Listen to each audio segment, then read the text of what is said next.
Hello darlings, welcome to chapter 2 of Little House in the Big Woods. So we're going to start and I'm just going to get right into it. It's called Winter Days and Winter Nights.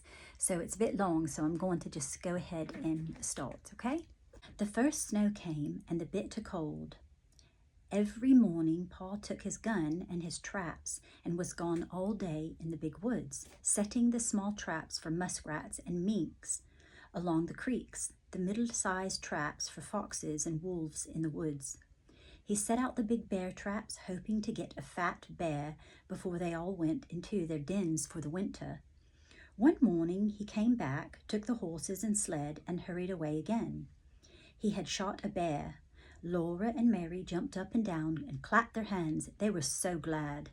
Mary shouted, "I want the drumstick! I want the drumstick!" Mary did not know how big a bear's drumstick is. When Pa came back, he had both a bear and a pig in the wagon. He had been going through the woods with a big bear trap in his hands and the gun on his shoulder when he walked around a big pine tree covered with snow, and the bear was behind the tree. The bear had just killed the pig and was picking it up to eat it. Pa said the bear was standing up on its hind legs, holding the pig in its paws just as though they were hands. Pa shot the bear, and there was no way of knowing where the pig came from, nor whose pig it was. So I just brought home the bacon, Pa said. There was plenty of fresh meat to last for a long time. The days and the nights were so cold that the pork in a box and the bear meat hanging in the little shed outside the back door were solidly frozen and did not thaw. When Ma wanted fresh meat for dinner, Pa took the axe and cut off a chunk of the frozen bear meat or pork. But the sausage balls, or the salt pork, or the smoked ham and the venison Mom could get for herself from the shed or the attic.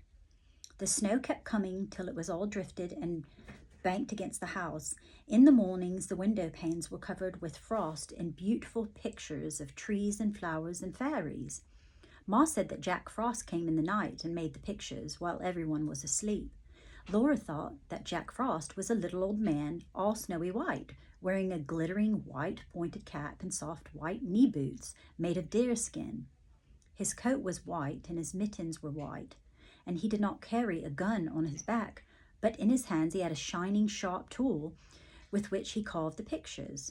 Laura and Mary were allowed to take Ma's thimble and make pretty patterns of circles in the frost on the glass, but they never spoiled the pictures that Jack Frost had made in the night.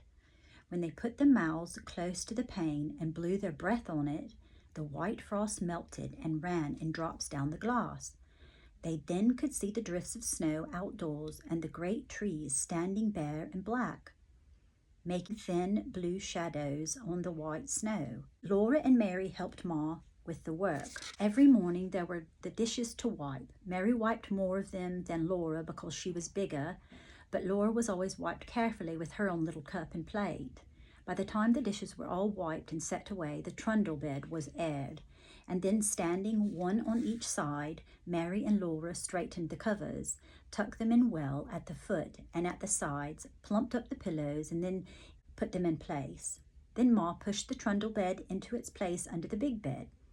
After this was done, Ma began the work that belonged to that day. Each day had its own proper work. Ma used to say, wash on Monday, iron on Tuesday, mend on Wednesday, churn on Thursday, clean on Friday, bake on Saturday, rest on Sunday.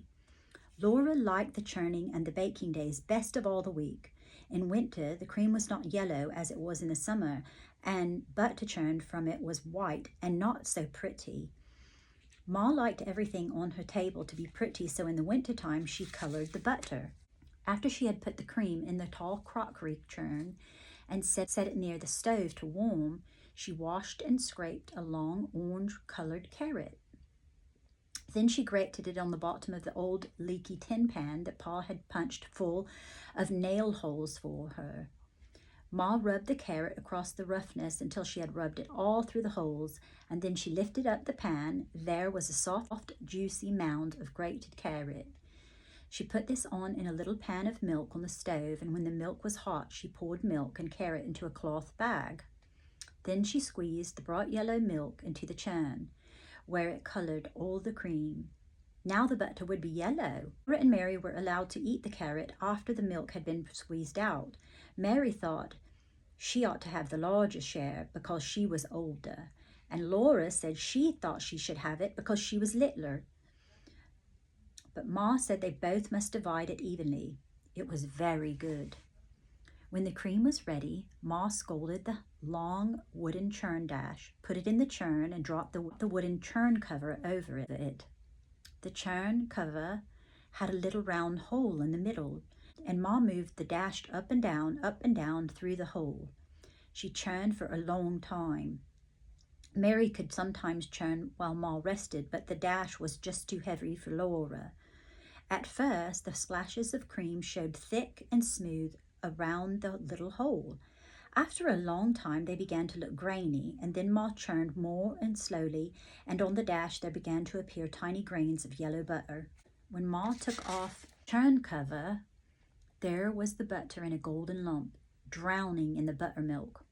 Then Ma took out the lump with a wooden paddle into a wooden bowl, and she washed it many times in cold water, turning it over and working in it with a paddle until the water ran clear.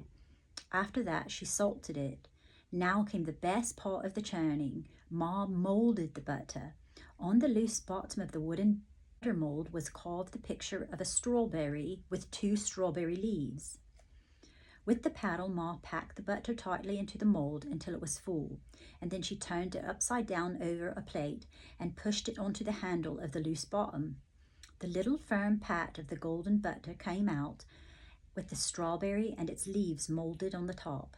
Laura and Mary watched, breathless, one on each side of Ma, while the golden little butter pats, each with its strawberry on the top, dropped onto the plate as Ma put all the butter through the mold.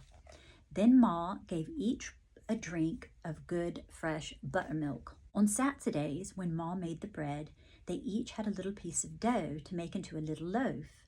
They might have had a bit of cookie dough, too, to make little cookies, and once Laura even made a pie in her patty pan. After the day's work was done, Ma sometimes cut paper dolls for them. She cut the paper dolls of white stiff paper and drew the faces with a little pencil. And then from bits of colored paper, she cut dresses and hats, ribbons and laces so that Laura and Mary could dress their dolls beautifully. But the best time of all was at night when Pa came home. He would come in from his tramping through the snowy mounds with tiny icicles hanging on the ends of his mustache. He would hang his gun on the wall over the door, threw off his fur cap and coat and mittens, and call, Where's my little half pint of sweet cider half drunk up? That was Laura, because she was so small. Laura and Mary could run to climb on his knee and sit there while he warmed himself by the fire. Then he would put on his coat and cap and mittens again and go out and do the chores and bring in plenty of wood for the fire. Sometimes when Pa had walked his trap lines quickly because the traps were empty, or when he had got some game sooner than usual, he would come home early. Then he would have time to play with Laura and Mary. One game they loved was called Mad Dog. Pa would run his fingers through his thick brown hair, standing it all up on one end, and then he dropped on all fours and growling he chased Laura and Mary all round the room, trying to get them cornered where they couldn't get away. They were quick at dodging and running, but once he caught them against the wood box behind the stove, they couldn't get past Pa, and there was no other way out. Then Pa growled so terribly, his hair was so wild and his eyes so fierce, that it all seemed real. Mary was so frightened that she could not move, but as Pa came near, Laura screamed, and with a wild leap and a scramble, she went over to the wood box, dragging Mary with her. And at once, there was no Mad Dog at all. There was only Pa, standing there with his blue eyes shining, looking at Laura. Well, he said to her, you're only a little pint of cider half drunk up, but by jinks, you're as strong as a little French horse. You shouldn't frighten the children so, Charles, Ma said. Look how big their eyes are. Pa looked, and then he took down his fiddle. He began to play and sing. Yankee Doodle went to town. He wore his striped trousies. He swore he couldn't see the town, there were so many houses. Laura and Mary forgot all about the Mad Dog, and there they saw some great big guns. big as a log of maple, and every time they turned them round, it took 2 yoke of cattle, and every time they fired them off, it took a horn of powder. It made a noise like father's gun, only a nation louder. Paul was keeping time with his foot, and Laura clapped her hands with the music when he sang, and all sing Yankee Doodle Dee Doo, and all sing Yankee Doodle, and all sing Yankee Doodle Dee. I don't want to sing it. Paul was keeping time with his foot, and Laura clapped her hands to the music when he sang, sing a Yankee Doodle Dee Doo, and all sing a Yankee Doodle, and all sing a Yankee Doodle Dee Doo. All alone in the wild big woods and the snow. Listen, I can't sing a tune, so pardon me on that. Even know that lyrics. Do you even know that tune? I'm not quite sure. That was a bit rubbish. All alone in the wild big woods, the snow and the cold, and the little log house was warm and snug and cozy. Pa and Ma and Mary and Laura and baby Carrie were comfortable and happy there, especially at night. Then the fire was shining on the hearth. The cold and the dark and the wild beasts were all shut out, and Jack the brindle bulldog and Black Susan the cat lay blinking at the flames in the fireplace. Ma sat in her rocking chair, sewing by the light of the lamp on the table. The lamp was bright and shiny. There was salt in the bottom of it, glass bowl, with the kerosene to keep the kerosene from exploding, and there were bits of red flannel among the salt to make it pretty. It was pretty. Laura loved to look at the lamp. It was with its glass chimney so clean and sparkling, its yellow flame burning so steadily, and its bowl of clear kerosene colored red by the bits of the flannel. She loved to look at the fire in the fireplace, flickering and changing all the time, burning yellow and red and sometimes green above the logs, and hovering blue over the golden and ruby coals. And then Paul told stories. When Laura and Mary begged him for a story, he would take them on his knee and tickle their faces with his long whiskers until they laughed aloud. His eyes were blue and merry. One night, Paul looked at Black Susan stretching herself before the fire and running her claws out and in, and he said, "Do you know that a panther is a cat? A great big wild cat?" "No," said Laura. "Well, it is," said Paul. "Just imagine Black Susan bigger than Jack and fiercer than Jack when he growls. And then she would be just like a panther." He settled Laura and Mary more comfortably on his knee, and then he said, "I'll tell you about Grandpa and the panther." "Your grandpa?" Laura asked. "No, Laura, your grandpa, my father." "Oh," Laura said, with a wriggled closer against Pa's arm. She knew her grandpa. He lived far away in the big woods in a big log house. Pa began, "The story of Grandpa and the panther. Your grandpa went to town one day and was late starting home. It was dark when he came riding his horse through the big woods, so dark that he could hardly see the road. And when he heard a panther scream, he was frightened, for he had no gun." "How does a panther scream?" Laura asked. "Like a woman," said Paul. "Like this." And then he screamed so that Laura and Mary shivered with terror. Ma jumped in her chair and said, "Mercy, Charles!" But Laura and Mary loved to be scared like that. The horse with Grandpa on him ran fast, for it was frightened too, but it could not get away from the panther.